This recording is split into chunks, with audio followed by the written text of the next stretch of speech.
I thought it was interesting last year. Um, the expectation of DoD was sadly pretty low. Expecting someone in a suit, expecting someone in a uniform who would not engage this community. And I remember after we gave a talk last year, a bunch of folks came up and they're like, "You're not what we expected. And you're doing super cool shit. How can we help?" And those are the discussions we want to have, because Will and I are constantly worried. We're constantly working to raise the bar and make things better, but we need that level of expertise and partnerships. So I was thrilled that last year we could go directly engage, show that you know, we aren't what you expect, and we do really, really cool things. And the opportunities are really broad. So if someone's out thinking, well, I'm interested in helping the military, but I don't know if I want to work on a weapons system, every technology under the sun is part of the military. We do disaster relief every year during the hurricane season. The Air Force is flying planes in to move people that are under stress and deliver supplies. And that is a major part of what the military does that doesn't make the news. We work in energy, we work in medicine, providing a lot of frontline responders to COVID-19. All of this is empowered by software. We need digital experts who want to help us take our game to the next level. So no matter what you are interested in working with us on, the opportunity is there. And we will be here year after year at DEF CON bringing opportunities for you to participate in our mission, learn more about us so that we can learn from you. So when we were building mysymptoms.mil earlier this year, which is part of our COVID-19 response, before we let it out the door, we reached out to someone in the DEF CON community, because that needs to be part of our culture. We're creating software. We think it's pretty good. We have a pretty good SWAT team, but we want those outside eyes. And this is for something, COVID-19 is something that's bringing us all together, and that's a perfect example of community engagement. And we tightened it up and we got out the door. From my view, the defense companies mirror the government, and the government is slow and 20 years, if not more, behind the time. So it has to start with the government leading the dance and having more people who have technical backgrounds who don't look like what you expect in the Pentagon, start bringing in new ideas, new technologies, and just a new culture. And that's part of why we're here as part of DEF CON, part of why we're talking with you through a very different venue than you normally get out of this five-sided building. So that's step one. The government's got to change. Step two is government doesn't make much. We have amazing airmen who write code for us every day in sci-fi inspired organizations called Kessel Run, Kobayashi Maru, and 60 more names covering the sci-fi and comic book universe. They're awesome teams, but they're a small component of what industry provides. We don't build airplanes, we don't build satellites ourselves, rarely. And so if industry doesn't learn to adopt these new techniques, if they don't become better at software and shift to new trends in development like containerization and shift to open approaches to determining errors in code like bug bounties and open sourcing of code, then we will continue to be further and further behind the times. And ultimately, our model's got to be hybrid. We won't open source all of our code. We will always have things we reserve for conflict.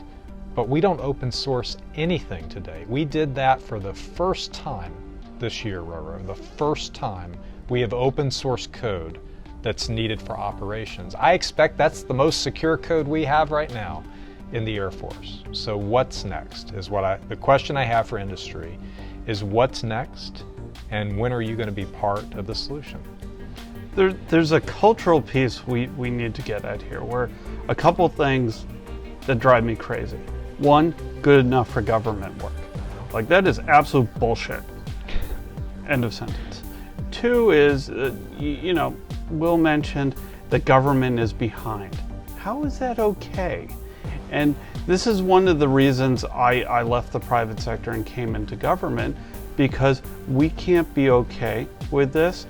So part of what Will and I do is reset this culture and challenge ourselves, never have acceptance for that, because neither one of those statements make any sense to me.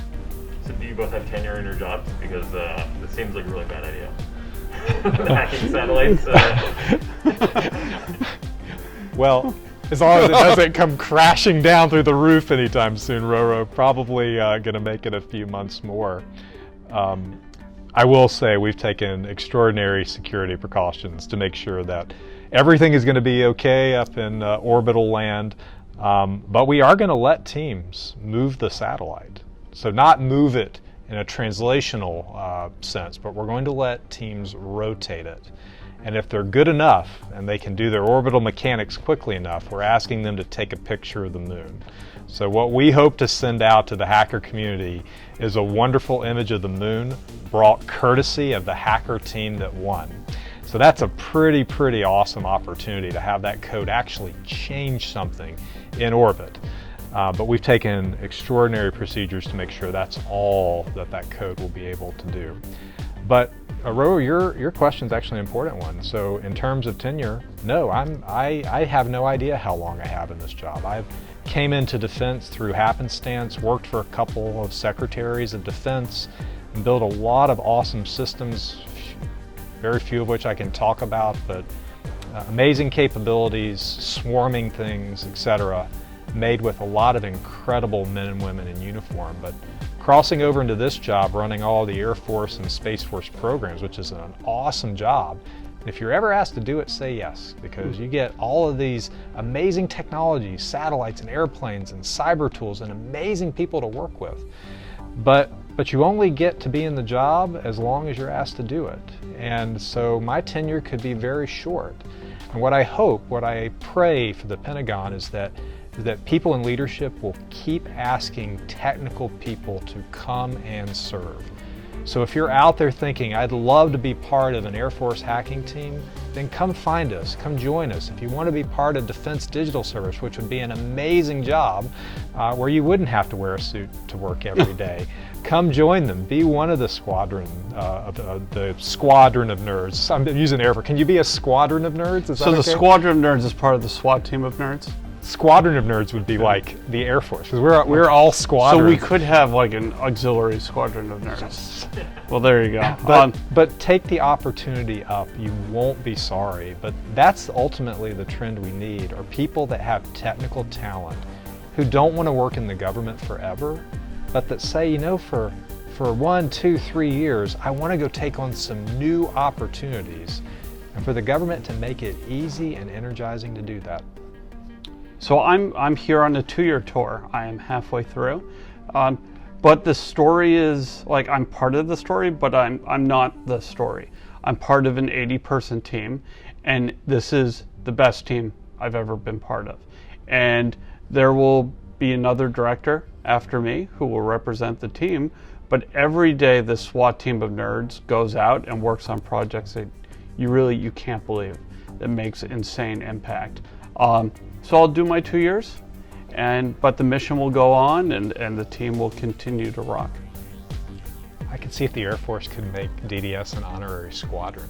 That'd be cool. I'm taken. That's action. Colonel Bailey, action taken. Did I say Colonel? Colonel, I just promoted you to Colonel. Captain Bailey, action taken. Does that mean we can go to space?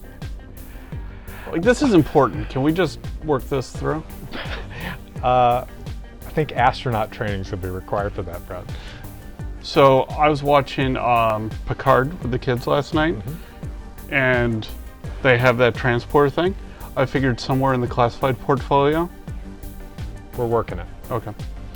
So if that works, can I go to space? It's right next to the warp drive, right next to the photon torpedo. So yes, when we got teleportation done, Brad, I will personally teleport you up to the space station.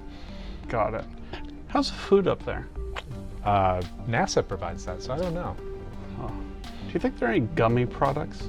I'm going to guess, I don't know, Brett, because gummy products have a high degree of water content, and all of that's gonna outgas. So how would mayonnaise perform in space? Not well. That's a critical issue. Not well. So you'd have to get it in at least a pressure sealed vessel, but all things we can work on. Science never stops. Okay, I'm a little fussy about mayonnaise, So we'd want to work that through before the transporter. So Spam sandwiches not going to be on your list for astronaut? And a Tang? No. I was figuring, well, I am fussy about the mayonnaise, but you can actually put mayonnaise with most foods. Just something to ponder.